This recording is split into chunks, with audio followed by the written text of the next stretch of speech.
भाजपची अवस्था ही पिंजरा चित्रपटातल्या मास्तरसारखी झाली आहे। तमाशाचा इतका नाद लागलाय की आता पुढचं नेमकं काय आहे, हे वक्तव्य नेमकं कोणी केलंय, का केलंय, त्यामागचं नेमकं कारण काय, हे सगळं सविस्तरपणे जाणून घेण्यासाठी व्हिडिओ शेवटपर्यंत पहा। नमस्कार, मी कोमल, सकाळमध्ये आपलं स्वागत। राज्यातल्या 29 महानगरपालिकांच्या निवडणुकांचा प्रचार आता चांगल्याच रंगात यायला लागलाय। प्रचाराच्या रणधुमाळीत आरोप प्रत्यारोपांच्या फैरी झडू लागल्या आहेत आणि अशातच सांगली महानगरपालिकेच्या प्रचार सभेत महाविकास आघाडीचे ज्येष्ठ नेते शरद पवारांचे निकटवर्तीय आणि राष्ट्रवादी काँग्रेस पक्षाचे आमदार आणि माजी प्रदेशाध्यक्ष जयंत पाटलांनी भाजपवर जोरदार हल्लाबोल केलाय। या प्रचार सभेत बोलताना जयंत पाटलांनी भाजपची तुलना थेट पिंजरा चित्रपटातल्या मास्तरशी केली आहे। ते म्हणाले, सध्या भाजपची अवस्था ही पिंजरा चित्रपटातल्या मास्तरासारखी झाली आहे। तमाशाचा इतका नाद लागलाय की मास्तर तुंतुण हातात घेऊन पुढे उभा राहिलाय। या उदाहरणातून त्यांनी खरं तर भाजपच्या भ्रष्टाचार विरोधी भूमिकेला टोला लगावलाय। इतकंच नाही तर न खाऊंगा ना खाने दूंगा असं सांगणाऱ्या भाजपवर निशाणा साधताना जयंत पाटलांनी एक शेरही सादर केला। ये बंद करने आए थे तवायफों के कोठे मगर, ये बंद करने आए थे तवायफों के कोठे मगर सिक्कों की खनक देखकर खुद ही मुजरा कर बैठे, असा शेर म्हणत त्यांनी भाजपच्या भूमिकेवर सवाल उपस्थित केला। यावेळी बोलताना जयंत पाटलांनी भाजपवर काँग्रेसमधील नेत्यांना मोठ्या प्रमाणात ओढून नेल्याचा आरोप केला।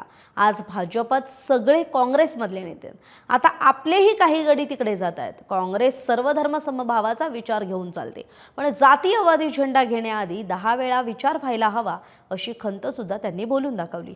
भाजपच्या हिंदुत्ववादी भूमिकेवर जयंत पाटलांनी प्रश्नचिन्ह उपस्थित करताना अकोल्यातल्या अकोटमध्ये MIM सोबत केलेल्या युतीचा दाखला दिला आणि यावेळी भाजपचे दाखवायचे दात वेगळे आणि खायचे दात वेगळे आहेत। सत्तेसाठी कुणाशीही आघाडी करायला भाजपला काहीच वाटत नाही, असा आरोप सुद्धा त्यांनी केला।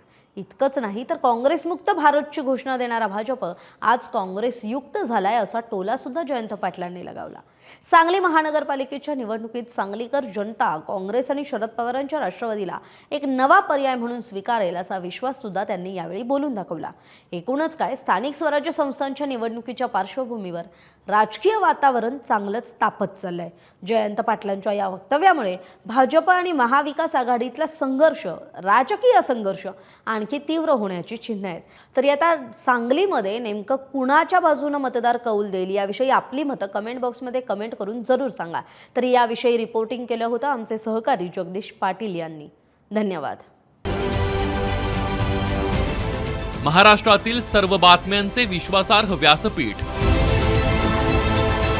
सकाळच्या सर्व सोशल मीडिया प्लॅटफॉर्मला लाईक, फॉलो आणि सबस्क्राईब करा। तसंच सर्व नोटिफिकेशनसाठी बेल आयकॉन प्रेस करायला विसरू नका।